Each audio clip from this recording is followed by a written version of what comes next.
میں نے یہ فیصلہ لیا ہے صابر بھائی سے بات کر کے کہ ہماری پارٹی کا آرگنائزیشن کو تھوڑا اور اچھا کیا جائے، تو اس لیے ہم نے جو پارٹی کے جو وائس پریزیڈنٹ اور جنرل سیکرٹری، جوائنٹ سیکرٹری کے جو پوسٹ تھے، اب ہم ایک نئے لوگوں کا انتخاب کیے ہیں، نئے لوگوں کو ذمہ داری دیں گے۔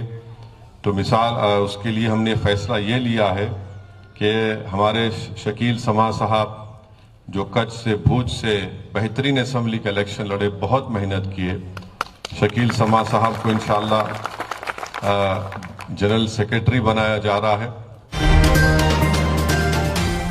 اور انشاءاللہ تعالی جو ہم میں یقیناً کوئی کمزوریاں ہوئی ہوں گی، کوئی کمزوریاں ہیں ابھی بھی، ان کمزوریوں کو دور کرنا اب یہ آپ کی اور میری ذمہ داری رہے گی، اور میں یہ نہیں چاہتا ہوں کہ ان کمزوریوں کو یہاں پر بیان کروں۔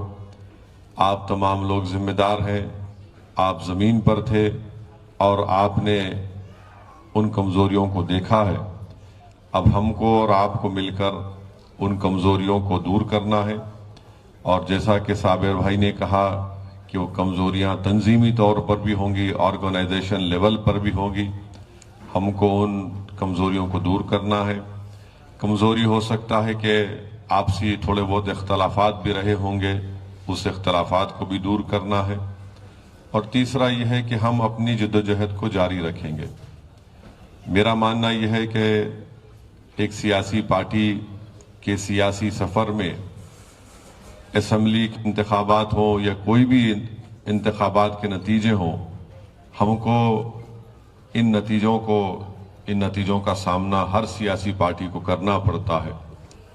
آج ہم کو کامیابی نہیں ملی، یقیناً تھوڑی بہت ہمارے دل میں رنجش ہوگی کہ بھائی ہم اتنے محنت کی، ہم کو کامیابی نہیں ملی، مگر یاد رکھیے کہ یہ حالات سے ہر ایک کو گزرنا پڑتا ہے۔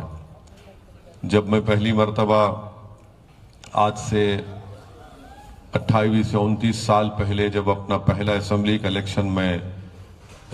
الیکشن کا ٹکٹ مجلس نے مجھے دیا تھا، تو اس وقت مجلس کے بہت سے اراکین اسمبلی حیدرآباد میں تھے، تو سوائے میرے تمام لوگوں کو، تمام امیدواروں کی کامیابی نہیں ملی۔ وہ اسمبلی کے انتخابات میں ان کو شکست ملی، ہار گئے تھے۔ میں واحد رکن اسمبلی منتخب ہوا تھا۔ تو الحمدللہ جو پہلی چیز میں نے اپنے مرحوم والد سے سیکھی تھی کہ جب میں اسمبلی کا الیکشن کا سرٹیفکیٹ لے کر، اس وقت اس زمانے میں الیکٹرانک ووٹنگ مشین نہیں تھی، بیلٹ پیپر سے کاؤنٹنگ ہوتی تھی، تو بیلٹ پیپر کی کاؤنٹنگ 24 گھنٹے، کبھی 35 گھنٹے بھی چلتی تھی۔ خیر بہرحال میں رات میں بہت رات ہو گئی تھی، میں اپنا سرٹیفکیٹ لے کر جب اپنے گھر کو گیا اور اپنے والد مرحوم سے ملاقات کی، تو انہوں نے، مجھے سمجھ میں نہیں آ رہا تھا، میں نیا نیا سیاست میں تھا، مجھے ان تمام حالات کی باتیں نہیں معلوم تھی۔ آج بھی مجھے تھوڑی بہت باتیں آتی ہیں، بہت سی باتیں سمجھ میں نہیں آتی۔ تو ہمارے والد نے مجھ سے کہا کہ ابھی تم سو جاؤ، آرام کرو، صبح میں بات کرتے ہیں۔ اور جب صبح ہوئی تو ہم نماز پڑھ کے سو گئے تھے، تو 10:30 11 بجے میرے والد نے میرے کمرے کے پاس آ کر کہا کہ چلو ابھی دارالسلام جانے کا ہے۔ تو میں سمجھا نہیں، کہ میں سمجھا کہ بھائی یہ آدمی ہے کیا ہے، ابھی ہم سب ہار گئے اور یہ دوسرے دن صبح مجھ سے کہہ رہے ہیں کہ چلو ابھی۔ تو آپ اندازہ نہیں کر سکتے، جب ہم دارالسلام کو گئے حیدرآباد میں، تو قریب 10 سے 15 دن تک دارالسلام میں صرف 3 لوگ بیٹھتے تھے، ایک میرے مرحوم قائد، میرے والد مرحوم، میں، اور ہمارے پاس ایک آفس میں کام کرنے والے رزاق صاحب۔ تو 15 دن ہم لوگ اکیلے بیٹھتے تھے۔ کوئی لوگ، بہت سے مجلس کے لوگوں میں مایوسی تھی، غم تھا، مگر 15 دن کے بعد لوگ آتے گئے۔ مجھ سے ہمارے مرحوم والد نے بڑی محنت کروائی۔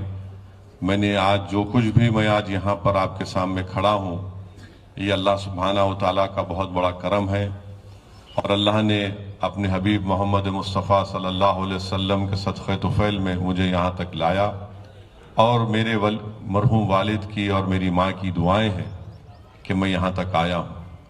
تو آپ تمام کو صرف یہی بات آپ سے عرض کرنا چاہوں گا کہ ہمت مت ہاریے۔ اگر آپ ہمت ہار جائیں گے تو پھر آپ زندگی میں کچھ بھی نہیں کر سکیں گے۔ اور آپ لوگ ماشاءاللہ سے اپنی زندگیوں میں بڑی محنت کر کے آپ لوگوں نے اپنا مقام پیدا کیا ہے انفرادی طور پر، تو یہ بھی ایک کڑی ہے۔ ہم کو محنت کرنا ہے، ہم اپنے حوصلوں کو بلند رکھیں گے، اور جو ہماری کمزوریاں ہیں، تنظیمی کمزوری ہوں گی، جو بھی ہوں گی، ہم اس کو دور کریں گے۔ اور میں بھی آپ سے وعدہ کر رہا ہوں کہ میں نے اسمبلی کے انتخابات کے دوران، چناؤ کے دوران، میں نے عوام سے وعدہ کیا تھا، گجرات کی عوام سے وعدہ کیا تھا کہ میں الیکشن کا نتیجہ چاہے کچھ بھی آ جائے، میں گجرات کو آتا رہوں گا، الیکشن لڑتا رہوں گا، جد و جہد کرتے رہیں گے۔ تو میری آپ سے گزارش یہ ہے کہ اپنے حوصلوں کو بلند رکھیے، اور ہم لوگ انشاءاللہ تعالی مل کر پھر سے اپنی پارٹی کو اور مضبوط کریں گے۔ الحمدللہ ہمارے کارپوریٹر گجرات میں ہیں، ہماری پارٹی ہے، آپ تمام لوگ ہیں، تو ہم لوگ اس کو لے کر آگے بڑھیں گے۔ اور جیسا کہ صابر بھائی نے کہا کہ آنے والے مہینوں میں یہاں پر میونسپلٹی کے اور پنچایت کے بھی اسمبلی انتخابات ہونے جا رہے ہیں، ہم لوگ اس میں بھی محنت کریں گے، اپنی پارٹی کو مضبوط کریں گے، اور دیکھتے دیکھتے آپ دیکھیں گے کہ 5 سال ایسے ہی چلے جائیں گے۔ اور صابر بھائی سے بھی میں اپیل کروں گا کہ وہ ان تمام شکایتوں کو آرام سے بیٹھ کر سنیں، کیونکہ جو مجلس کا صدر ہوتا ہے اس کو کم بولنا ہے، پارٹی کے درمیان میں سننا زیادہ ہے، اور جب وہ جنتا میں جاتا ہے تو وہ زیادہ بولتا ہے۔ مگر جب پارٹی کا جو صدر ہوتا ہے، جب اپنے پارٹی کے ذمہ داروں میں کوئی بیٹھتا ہے تو اس کو خاموش سننا پڑتا ہے کہ جو ان کی شکایت ہے، ان کی تکلیف ہے۔ اور انشاءاللہ تعالی صابر بھائی ان تمام باتوں کو سنیں گے۔